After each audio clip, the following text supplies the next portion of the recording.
योगीराम सूरत कुमार, योगीराम सूरत कुमार, योगीराम सूरत कुमार जय गुरुराय।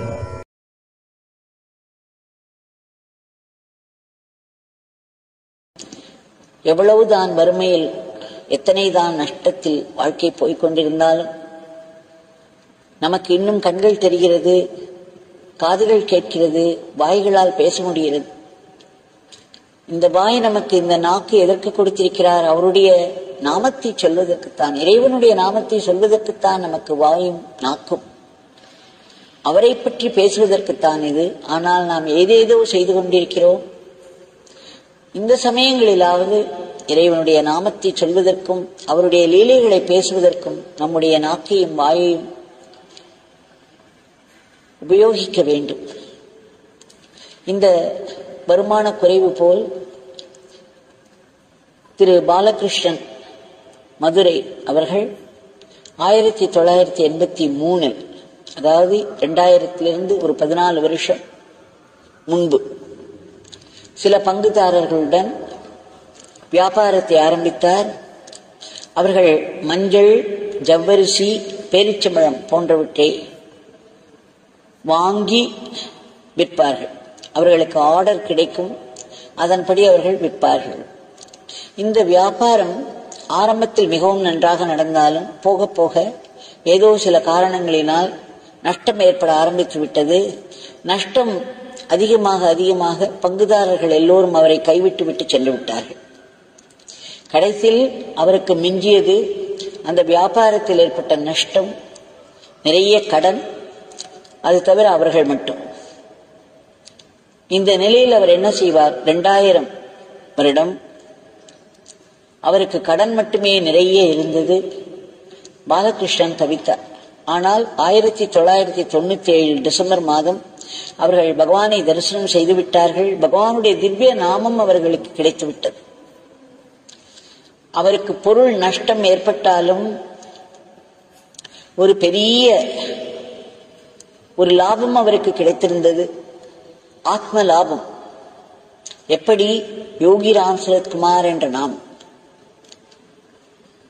ஞாபகம் இருக்கிறதல்லவா? ஒரு முறை நாம் பார்த்தோம், ஒரு பெண்மணி வந்து பகவான் எழுத்தாற்போல் அமர்ந்து கொண்டு அழுது கொண்டே இருந்தார்கள். பகவான் என்ன என்று கேட்டவுடன் பீரோவில் வைத்திருந்த அத்தனை நகைகளும் காணாமல் போய்விட்டன, என்னால் அதை தாங்கிக் கொள்ள முடியவில்லை என்று. உடனே பகவான் என்னிடம் திரும்பி யோகிராம் சரத்குமார் நாமத்தை சொல்லு, உறக்க சொல்லு என்று சொன்னார். உடனே அவருடைய நாமத்தை நான் பாட ஆரம்பித்தவுடன் அவரை, அந்த பெண்மணியை என்னோடு சேர்ந்து பாடச் சொன்னார். அவர் 2 நிமிடம் பாடுவார், அதற்குள் மறுபடியும் அவருக்கு அழுகை பொங்கி வரும், நிறுத்தி விடுவார். மறுபடியும் 2 நிமிடம் பாடுவார், மறுபடியும் அழுகை பொங்கி வரும், நிறுத்தி விடுவார். பிறகு மௌனமாகி விடுவார். 2-3 தடவை பகவான் சொல்லி சொல்லி பார்த்தார். ஆனால் அவர் அழுவதிலேயே இருந்தார். உடனே பகவான் என்னிடம் என்ன சொன்னார் தெரியுமா? இதோ பார், அவருக்கு நாமம் என்ற ஒரு பெரிய முடி, கிரவுன் ஜுவல் என்று சொல்வார்கள். அந்த ஜுவல் என்றால் நகைதான், அந்த கிரவுன் என்றால் தலையில் வைத்துக் கொள்ளும் முடி, அதாவது கிரீடம். கிரீடம் என்று சொல்வார்கள் அல்லவா? அந்த கிரீடம் என்ற நகையை, ஒரு பெரிய நகையை நான் அவருக்கு கொடுக்கிறேன். அதை அவரால் பிடித்துக் கொள்ள முடியவில்லை. காணாமல் போன தங்க நகைகளுக்காக அவர் அழுது கொண்டிருக்கிறார். ஒரு பெரிய கிரவுன் ஜுவல் அவரிடம் ஒப்படைக்கிறேன். அவரால் அதை எடுத்துக்கொள்ள முடியவில்லை. சாதாரண நகைகளிலேயே அவருடைய மனம் உழன்று கொண்டிருக்கிறது. ஆக அவர்களுக்கு 97 பாலகிருஷ்ணன் அவர்களுக்கு பகவானுடைய கிரவுன் ஜுவல், அதாவது ஒரு பெரிய ஒரு டயமண்ட் போன்ற நாமம், பகவானுடைய திருநாமம் கிடைத்துவிட்டது. பெரிய ஆத்ம லாபம் கிடைத்துவிட்டது. பொருள் நஷ்டம் ஏற்பட்டு விட்டது. இந்த ஆத்ம லாபத்தை அவர்கள் பிடித்துக் கொண்டார்கள். பகவானுடைய நாமத்தை பிடித்துக் கொண்டார்கள். அந்த நாமத்தை சொல்லி சொல்லி வந்தார்கள்.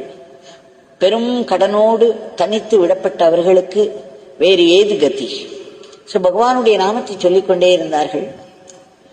2000 ஒரு நாள் அவருக்கு ஒரு கடன் கொடுத்தவர், அவர்கள் எல்லோரும் அவருக்கு மஞ்சள் பேரிச்சம்பழம் என்றெல்லாம் நிறைய மூட்டைகள் அனுப்புகிறார்கள். அதற்குரிய பணத்தை அவர் கொடுக்க வேண்டும். அவருக்கு பணம் வசூலானால் தான் அவரால் கொடுக்க முடியும்.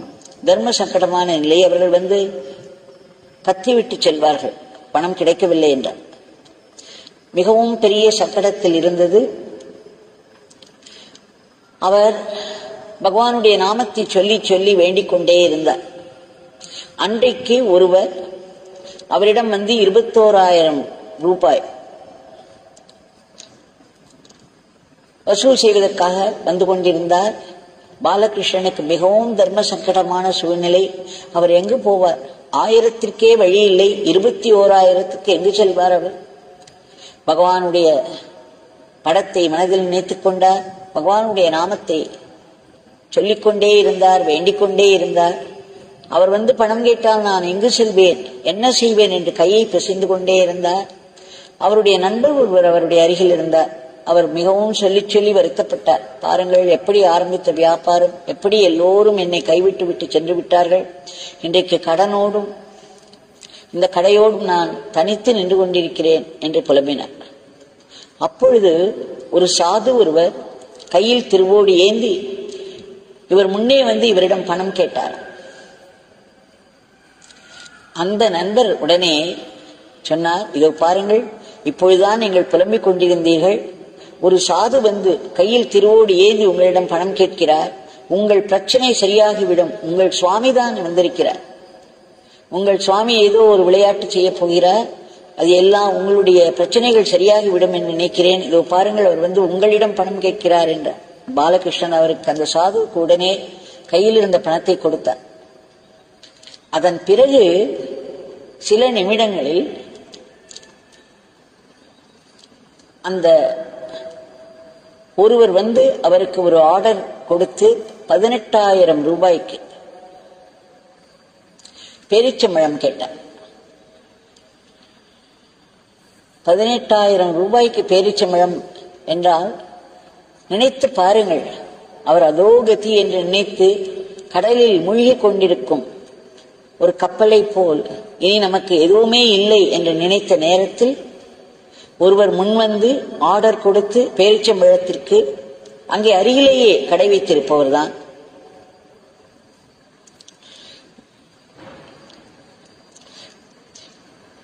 ₹18,000 கையில் கொடுத்து விட்டாராம். இது என்ன சாத்தியமா? இது நடக்கக்கூடியதா? ஆனால் அப்பொழுதும் பாலகிருஷ்ணன் அவர்களுக்கு ஒரு கவலை, நான் இன்னும் 3000க்கு என்ன செய்வேன்? இன்னும் சிறிது நேரம் கழித்து அவர் 21,000 ரூபாய் கேட்பாரே, இந்த 3000க்கு நான் என்ன செய்வேன்? மறுபடியும் பகவானுடைய நாமத்தை தொடர்ந்தார். பகவானிடம் வேண்டிக் கொண்டே இருந்தார். மனம் அலைப்பாய்ந்து கொண்டிருந்தது. சிறிது நேரத்தில் அவரே யார் ஒருவர் 18,000 ரூபாய்க்கு ஆர்டர் கொடுத்தாரோ பேரிச்சம்பழத்திற்கு, அவரே இன்னும் ஒரு 5,000 ரூபாயை கையில் கொடுத்து மேலும் சரக்கு போட சொன்னார். இப்பொழுது அவருக்கு சரக்கு யாரிடமிருந்து வாங்கினாரோ பாலகிருஷ்ணன், அவர்களுக்கு 21,000 ரூபாய் கொடுத்தது போக 2,000 ரூபாய் கையில் மிஞ்சியது. இது எப்படி சாத்தியம்? இறைவனுடைய அருளின்றி. நம்மால் அருகில் இருக்கும் ஒருவரை, நம்முடைய வீட்டில் வேலை செய்யும் ஒருவரிடம் வேலை வாங்குவதற்கு அவ்வளவு கஷ்டமாக இருக்கிறது. நாம் சொன்னால் யாராவது கேட்கிறார்களா? ஒவ்வொருவரிடமும் நாம் ஏதாவது சொன்னால் அவர்கள் அதை காதில் வாங்கிக் கொள்ளவே மாட்டேன் என்கிறார்களே. அப்படி ஒரு கலிகாலத்தில் இவர் நினைத்த மாத்திரத்தில், பகவானுடைய நாமத்தை சொன்ன மாத்திரத்தில், வேண்டிய மாத்திரத்தில், பக்கத்தில் இருந்த கடைகளில் ஒருவர் வேகமாக 23,000 ரூபாய் கொடுத்து சரக்கு ஆர்டர் செய்து எடுத்து போகிறார். அடுத்து இவருடைய கடன்காரர் வருகிறார். 21,000 ரூபாய் அவர் கையில் கொடுத்து 2,000 ரூபாய் இவர் சந்தோஷத்தோடு வைத்துக் கொள்கிறார். பாலகிருஷ்ணன் சொல்கிறார், அவர்கள் சில நாட்களுக்கு முன்பு இங்கு வந்திருந்தார்கள். அவரும் அவருடைய மனைவி ஞானகுரு அவர்கள் மதுரை திலகவதி அம்மாவுடைய மகளிர் சத்சங்கத்தில் கலந்து கொள்பவர். மிக நன்றாக நாமும் பாடுவார். பாலகிருஷ்ணன் சொன்னாரா, அவர் கண்கள் கலங்கியது, கண்ணீர் வழிந்தது. அன்றைக்கு என்னை பகவான் காப்பாற்றாவிட்டால் நான் என்ன செய்திருப்பேன்? அன்றைக்கு அவர் செய்தது 20 வருடங்களுக்கு முன் அவர் செய்த உதவியை இப்பொழுது நினைத்தாலும் என் கண்ணில் நீர் பெருகுகிறது என்று சொல்லி அழுதார். எப்பேற்பட்ட கருணை! அவருடைய நாமத்தை சொல்லி அவரிடம் வேண்டிக் கொண்ட மாத்திரத்தில் எப்படி ஒரு நெருக்கடியிலிருந்து சட்டென்று விடுபடுகிறோம். இது யாரால் நடக்கக்கூடிய காரியம்? இந்த கலியுகத்தில். அதன் பிறகு அவர் எழுதியுள்ளார், இப்பொழுது ஏப்ரல் 30ஆம் தேதி, எத்தனை நாட்கள், இன்றைக்கு தேதி 8, 7 நாட்களுக்கு முன்பு ஏப்ரல் 30ஆம் தேதி அவருக்கு இதே மாதிரி மறுபடியும் ஒரு தர்ம சங்கடமான ஒரு நிலை. அவர் இப்பொழுது இருக்கும் சூழ்நிலையில் கல்கண்டு வியாபாரம் தான் செய்து வந்தார். கோவில்களிலோ அனுமதியே இல்லை. சுப நிகழ்ச்சிகள் எல்லாம் மிகவும் எளிமையாக நடக்கிறது. யாரும் கற்கண்டை அதிகம் உபயோகிப்பதில்லை. எல்லா கற்கண்டுகளும் அப்படியே மூட்டை மூட்டையாக தங்கிவிட்டது. எல்லோருக்கும் இப்படித்தானே வியாபாரம் இருந்து கொண்டிருக்கிறது. யாரோ ஒருவர் சொன்னார், இன்னும் சில நாட்களில் வெளியே சென்றால் வாங்குவதற்கு கோவிட் ஒன்றுதான், கொரோனா ஒன்றுதான் கிடைக்கும், வேற எதுவும் கிடைக்காது போலும் என்றார். அப்படி ஒரு நிலைமை மோசமாக கொண்டிருக்கிறது. ஆனால் இப்பொழுது கூட மனம் தளராமல் இறைவனிடம் மனதை வைத்து அவருடைய நாமத்தை சொல்லி நாம் வேண்டிக் கொண்டே இருந்தோமானால் கண்டிப்பாக ஏதோ ஒரு நாமத்தில் நமக்கு சகாயம் கிடைக்கும். நம்முடைய கஷ்டங்களிலிருந்து சட்டென்று விடுபடுவோம். அந்த தெய்வ நாமத்திற்குத்தான் அப்பேற்பட்ட ஒரு சக்தி இருக்கிறது. இவர் பார்த்தார், பாலகிருஷ்ணன் 7 நாட்களுக்கு முன்பு மூட்டை மூட்டையாக கல்கண்டு, ஏதோ சித்த மருத்துவர்கள் மட்டும் மருந்து தயாரிப்பதற்காக கொஞ்சம் வாங்கி செல்வார்களாம். அந்த அளவில் மட்டுமே இந்த வியாபாரம் நடக்கிறது. ஆனால் இந்த கல்கண்டு கம்பெனியில் 4 பேர் வேலை பார்த்து வருகிறார்கள். அவர்களுக்கு சம்பளம் கொடுக்க வேண்டும். அவர்கள் ஏதோ ஒரு பாலகிருஷ்ணன் வைத்திருந்த சேமிப்பிலிருந்து அவர்களுக்கு சம்பளம் கொடுத்து வந்தார். ஆனால் இந்த ஏப்ரல் 30ஆம் தேதி ஒரு நிலை வந்துவிட்டது. அவர்களுக்கு சம்பளம் இனிமேல் கொடுக்க முடியாது போலும். அவர்களை வீட்டிற்கு அனுப்ப வேண்டியதுதான். வியாபாரம் படுத்து விட்டதே என்று கண்கலங்கினார். என்ன செய்வது என்று தெரிய முடியாமல் எங்கு செல்வது? சுவாமியிடம்தான் செல்ல வேண்டும். அவர் அன்றைக்கு காலையில் குளித்து சுவாமி கும்பிடும் பொழுது சுவாமியிடம் முறையிட்டு ஓவென்று கதறினாராம். சுவாமி, இப்படி வியாபாரம் நடந்து கொண்டிருந்தால் நான் என்ன செய்வேன்? உங்களுக்கு இரக்கமில்லையா? நீங்கள் ஏதாவது எனக்கு செய்ய வேண்டாமா? உங்கள் நாமத்தை சொல்லி உங்களை நம்பி அல்லவா அந்த வியாபாரம் செய்கிறேன். நீங்கள் ஏதாவது செய்ய வேண்டாமா என்று சண்டை பிடித்தாராம். சண்டை பிடித்து முறையிட்டு அழுதாராம். பிறகு அதே ஒரு வருத்தத்தோடு அவர் கடைக்கு சென்றார். அந்த கடையில் அப்பொழுது 2 பெண்கள், அந்த கற்கண்டு கடையில் 4 பேர்கள் அவர் வேலைக்கு வைத்திருக்கிறார். அங்கிருந்த 2 பெண்களிடமும் அவர் சொல்லி வருத்தப்பட்டார். அம்மா, வியாபாரம் எப்படி நடக்கிறது என்று நீங்கள் பார்க்கிறீர்கள். இப்படி படுத்துக் கொண்டிருக்கிறது. நான் என்ன செய்வேன்? இப்படி போனால் உங்களுக்கெல்லாம் என்னால் சம்பளம் கொடுக்க முடியாது. நீங்கள் வீட்டிற்கு போக வேண்டியதுதான் என்று வருத்தப்பட்டாராம். உடனே அவர்கள் முகம் தொங்கி போவதற்கு பதிலாக அவர்கள் சொன்னார்களாம், கவலைப்படாதீர்கள் அண்ணாச்சி, சுவாமி வந்து ஆசீர்வாதம் செய்துவிட்டு போய்விட்டார் என்று. இவருக்கு ஒரே ஆச்சரியம். நீங்கள் என்ன சொல்கிறீர்கள்? இல்லை, சற்று முன்பு வண்ணத்து பூச்சி ஒன்று வந்து இந்த கல்கண்டு சிப்பம் என்று சொல்வார்கள், அந்த மூட்டைகளை எல்லாம், இந்த கல்கண்டு சிப்பங்களை சுற்றி சுற்றி வந்து சிறிது நேரம் உட்கார்ந்து விட்டு போய்விட்டது. சுவாமி வந்து இந்த மூட்டைகளை எல்லாம் ஆசீர்வதித்து சென்று விட்டார். அதனால் நீங்கள் கவலைப்பட வேண்டாம். கண்டிப்பாக நம் சுவாமி ஏதேனும் செய்வார்கள் என்று அந்த பெண்மணிகள் சொன்னார்களாம். இவருக்கு ஒரு பெரிய ஆச்சரியம். என்னென்றால் அவ்வப்பொழுது இது நடக்கக்கூடியதுதான். ஒவ்வொரு முறையும் வியாபாரம் படுக்கும் பொழுதெல்லாம் அவர் உடனே பகவானிடம் சென்று முறையிடுவார். உடனே ஒரு வண்ணத்து பூச்சி வந்து சுற்றிவிட்டு செல்லும். இன்றைக்கும் அப்படி செய்திருக்கிறது. ஆனால் இவர் நினைத்தார், என்ன செய்தால் என்ன, வியாபாரத்தை எப்படி நமக்கு ஒரு நிறைய பணம் வரும் மாதிரி ஆர்டர்கள் வந்தால்தானே இது தொடர்ந்து நடத்த முடியும் என்றெல்லாம் கவலை இன்னும் போகவில்லை. அப்பொழுது பாருங்கள், அவருக்கு ஒரு ஆர்டர் வந்ததாம். 500 கிலோ கற்கண்டு கேட்டு ஒரு ஆர்டர் வந்ததாம். அவருக்கு பிரமிப்பாக போய்விட்டது.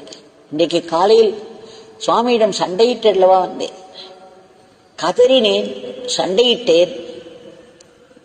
சுவாமி, நாங்கள் என்ன செய்வோம் என்று அவர் காலை பிடித்துக் கொண்டு கதறினேன். அவர் நாமத்தை சொல்லி சொல்லி கதறினேன். இதோ 500 கிலோ கற்கண்டுக்கு ஆர்டர் வந்து விட்டதே என்று அகமகிழ்ந்து போனார். அவர் அது மட்டுமல்ல, அதன் பிறகு 2 நாள் கழித்து மறுபடியும் ஒரு ஆர்டர். இப்படி தொடர்ந்து ஆர்டர் வர ஆரம்பித்து விட்டது. அவர் சொல்கிறார், இப்பொழுது ஒரு வாரம் நான் சொன்னது 2000 வருடங்களுக்கு முன்பு அவருக்கு நடந்தது ஒன்று. இப்பொழுது 20 வருடங்களுக்கு பிறகு 7 நாட்களுக்கு முன்பு அதே போல் பகவான் அவரை காப்பாற்றுகிறார். இந்த பகவான்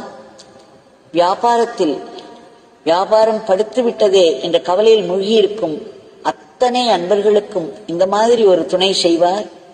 தொடர்ந்து அவர்களுக்கு ஓஹோ என்று வியாபாரம் இல்லாவிட்டாலும் ரீசனபிளாக அவர்கள் நல்லபடியாக வாழ்வதற்கேற்ற வருமானத்தை கொடுப்பார். ஆனால் நாம் செய்ய வேண்டியது ஒன்று இருக்கிறது அல்லவா? அவ்வளவு ஒரு அருள் நம்முடைய கர்ம வினையையும் மீறி, அதன் கடுமையையும் மீறி நமக்கு ஒரு லாபத்தை பகவான் கொடுக்க வேண்டும் என்று நாம் எதிர்பார்க்கிறோம். ஆனால் நாம் அதற்காகவும் உழைக்க வேண்டும் அல்லவா? நாம் உழைப்பது என்பது அவருடைய நாமத்தை சொல்வதுதான். அவருடைய நாமத்தை சொல்வதற்கே நாம் சோம்பேறித்தனப்பட்டாலோ அல்லது ஒரு அலட்சியமாக ஒதுக்கி வைத்தாலோ அந்த காரியம் எப்படி நடக்கும்? ஆக நம்முடைய உழைப்பு என்பது அவருடைய நாமத்தை விடாமல் சொல்லிக் கொண்டிருப்பதுதான்.